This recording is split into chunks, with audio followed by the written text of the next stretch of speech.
¿Qué tal? En este módulo nos vamos a dedicar a evaluar qué es la información científica. Y cuando me refiero a evaluar, estoy hablando específicamente de proporcionar algunos criterios que nos permiten determinar la veracidad científica de la información a la que accedemos. Para empezar, vamos a describir una definición muy interesante de Uwe Said-On, que es un especialista en management y liderazgo organizacional, que habla de la importancia de que las organizaciones tengan una perspectiva orientada hacia la gestión del conocimiento. Si la era industrial celebra la primacía de los bienes materiales, la época actual se basa en gran medida en el capital intelectual, y las organizaciones que le dan poca importancia a esta nueva perspectiva simplemente están expuestas al síndrome de la muerte súbita. Con esta introducción lo que queremos destacar es la importancia que tiene el uso efectivo y apropiado de la información, y cómo en cualquier organización, ya sea una organización con fines de lucro o una organización como las organizaciones de salud, el uso efectivo y apropiado de la información puede cambiar radicalmente los resultados. Vamos a refrescar un poco los conceptos respecto de conocimiento científico. ¿Qué es el conocimiento científico? Y aquí vamos a hacer un alto para aclarar que hay muchísimas definiciones de conocimiento científico y esta no es necesariamente la mejor ni la única, y los invitamos a ustedes a buscar nuevas definiciones y compararlas y cotejarlas con lo que nosotros proponemos. Para resumir, consideramos al conocimiento científico como un pequeño recorte de la realidad que se apoya y se sustenta específicamente en el método científico, que trata de percibir y explicar desde lo esencial hasta lo más complejo el porqué de las cosas y su devenir.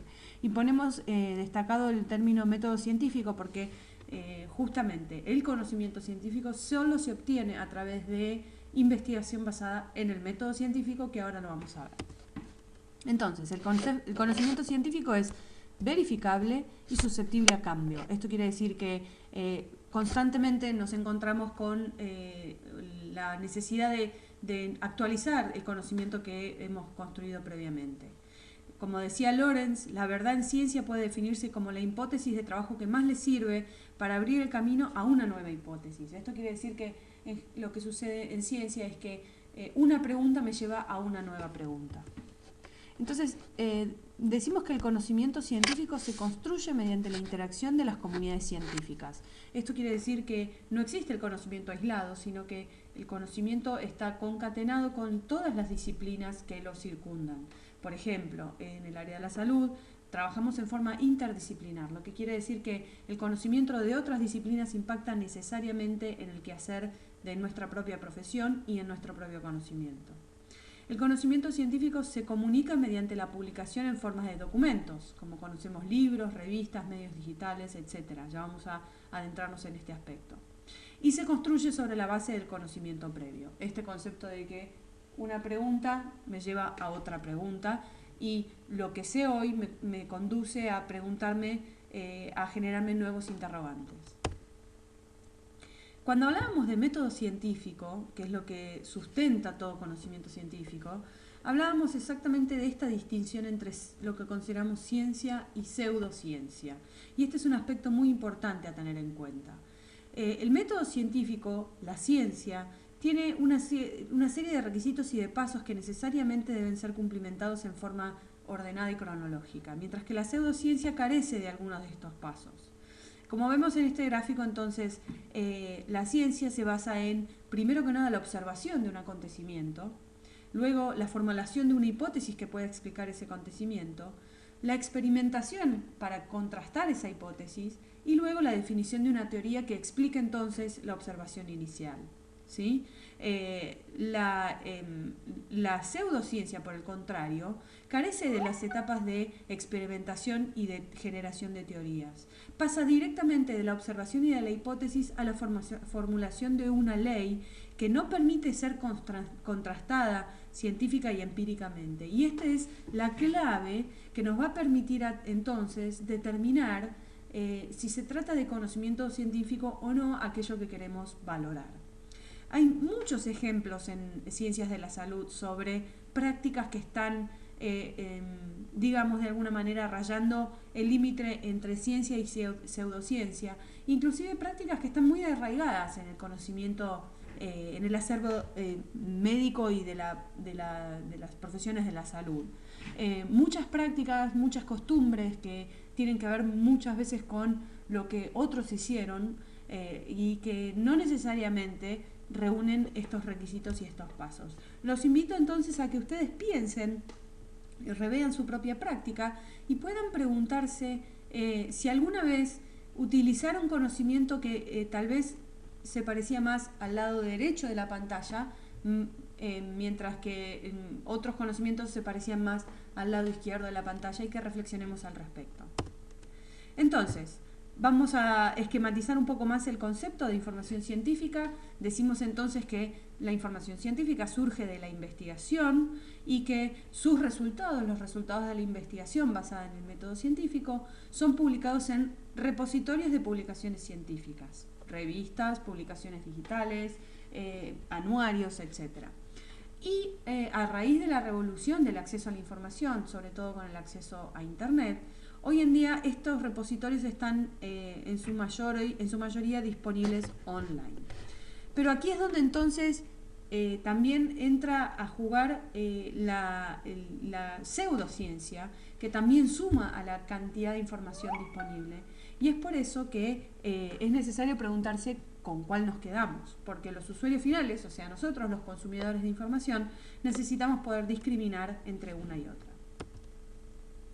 La información científica entonces es aquel conjunto de registros o resultados obtenidos mediante el método científico, dado a conocer, como decíamos, mediante diversos medios, pueden ser impresos o digitales, pero es solo una pequeña proporción de todo lo que podemos encontrar en Internet. Y este es el concepto clave que queremos remarcar en esta primera presentación. La información científica es solo una ínfima proporción de lo que podemos encontrar hoy en día en Internet. Entonces hay que tener mucho cuidado y ser muy cautelosos a la hora de seleccionarla. Como ven, los iconos del margen superior derecho, hay muchísimos repositorios. Algunos son repositorios científicos y otros no lo son. Vemos Yahoo, vemos Google, vemos Wikipedia, vemos Cochrane, vemos OPS. Entonces, en todo este universo de repositorios de información es muy importante mantenernos alertas respecto de cuáles son los requisitos y cuáles son los criterios para evaluar la información que queremos utilizar. ¿Qué no es información científica? A veces es más fácil entonces definir por la negativa un concepto que por la positiva. No es información científica un artículo o un texto que se base en la expresión de sentimientos, emociones o deseos, lo cual obviamente no estamos diciendo que esté mal, pero no es necesariamente información científica en la que nosotros podemos basar nuestras decisiones. Tampoco es información científica la expresión de opiniones, creencias o puntos de vista. Eso tal vez sea un artículo editorial o un artículo de opinión. Desde ya no es información científica la propaganda implícita o explícita. Digo implícita porque muchas veces, sobre todo en el sector salud, hay intereses comerciales que a veces enmascaran y disimulan un poco lo que es propaganda de lo que es una recomendación clínica, lo que es propaganda es lo que es la recomendación de un determinado fármaco. Hay un trabajo muy interesante sobre este tema que en todo caso vamos a publicar en la sección de material optativo para que puedan conocer un poco más acerca de esta problemática. Y lo que definitivamente no es información científica es la pseudociencia, es decir, el conjunto de creencias disfrazadas de ciencia, pero que carecen de rigor científico, y para eso vamos a hacer un trabajo al final de este módulo. Se estima que hay alrededor de 13 millones de artículos publicados en revistas científicas especializadas en ciencias de la vida. 13 millones de artículos, es prácticamente un país entero. Ante esta situación, ante la cantidad casi infinita de información que hay disponible hoy en día, entonces es necesario y es muy importante aprender a encontrar información adecuada, relevante, necesaria y sobre todo basada en el conocimiento científico. Es decir, en ese cuadrito que vemos ahí a la derecha que nos permite seguir una determinada cantidad de pasos para garantizarnos que estamos ante la presencia de información científica basada en el método científico. Pero ¿por qué necesitamos información científica? ¿En qué puede mejorar o en qué puede modificar nuestra práctica diaria el uso de este tipo de información? Son varios los aspectos a tener en cuenta. El principal es asimilar conocimiento científico. Como decíamos, el bagaje de conocimiento en ciencias de la salud se duplica cada 5 o 10 años, por lo tanto es necesario poder asimilar el conocimiento nuevo que se produce. Y porque se trata de un aprendizaje permanente en el que nosotros tenemos que estar inmersos. También es necesario utilizar información científica para tener un dominio competente del conocimiento y de la información a la que accedemos. Y más que nada, y esto es el objetivo central de este curso, es para permitirnos sustentar nuestras decisiones en la práctica diaria, basándonos en información verídica y científicamente obtenida. ¿Qué se hace con la información científica? Una vez que aprendimos a identificarla, ¿qué podemos hacer? ¿De qué manera podemos aplicarla? Podemos aplicarla de diversas formas.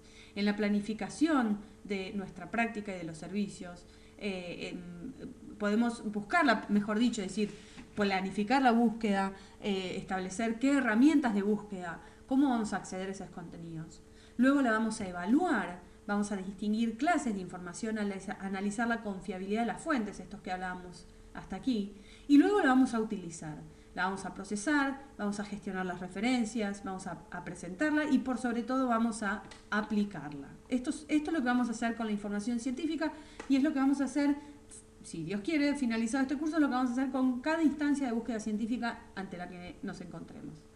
La idea básica sería algo así como encontrar información científica valiosa para documentarse y usarla en forma inteligente, honrada y creativa para aprender e innovar. Esto es lo que dice Luis Javier Pérez Martínez en la página 13 del capítulo 1. Hasta aquí entonces la presentación. Los invitamos a leer el material y a finalizar con las tareas que les proponemos para el módulo 1. Hasta luego.